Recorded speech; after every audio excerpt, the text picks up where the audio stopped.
नमस्कार, मैं हेमांगिनी तिवारी आपका बहुत बहुत स्वागत करती हूँ। आप देख रहे हैं युवा की आवाज़ संस्था। चीन अरुणाचल प्रदेश दक्षिणी तिब्बत बताता रहा है। दोनों देशों के बीच 3500 किलोमीटर लंबी सीमा है। 1912 तक तिब्बत और भारत के बीच कोई स्पष्ट रेखा नहीं है खींची गई थी। उन इलाकों पर ना ही मुगल और अंग्रेज़ों का नियंत्रण था। भारत और तिब्बत के लोग भी स्पष्ट सीमा रेखा को लेकर नहीं थे। तवांग में जब बौद्ध धर्म का मंदिर मिला तब सीमा रेखा का आकलन शुरू हुआ। पिछले कुछ सालों से चीन और भारत की सीमा पर तनाव और मतभेद की खबरें आती रही हैं। यही नहीं, तवांग अरुणाचल प्रदेश में भी हाल में झड़प की खबरें आई हैं। साल 2020 में लद्दाख के पूर्वी इलाकों में पंगोंग झील में चीन ने नौका गश्ती बढ़ाते हुए नजर आया। इस बीच चीन और भारत में संघर्ष नजर आया।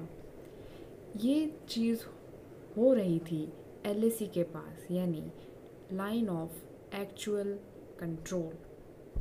एलएसी क्या है? दोनों देशों के बीच तनाव का कारण है 3440 किलोमीटर लंबी सीमा, जिसे वास्तविक नियंत्रण रेखा यानी लाइन ऑफ एक्चुअल कंट्रोल कहते हैं, जिसे लेकर दोनों देशों में अपने अपने दावे हैं।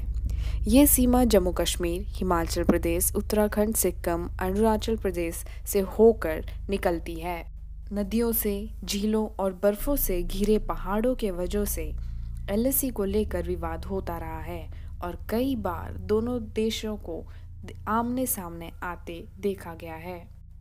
इसे अच्छी तरह समझने के लिए ये सरहद 3 सेक्टर में बटी हुई है। पश्चिमी सेक्टर यानी Jammu and Kashmir, middle sector यानी हिमाचल प्रदेश और उत्तराखंड, और पूर्वी सेक्टर यानी सिक्किम और अरुणाचल प्रदेश। दोनों देशों के बीच अब तक की पूरी तरह से सीमांकन नहीं हुआ है, क्योंकि कई इलाकों के बारे में दोनों देशों के बीच में मतभेद होते रहे हैं। बहुत बहुत धन्यवाद देखने के लिए।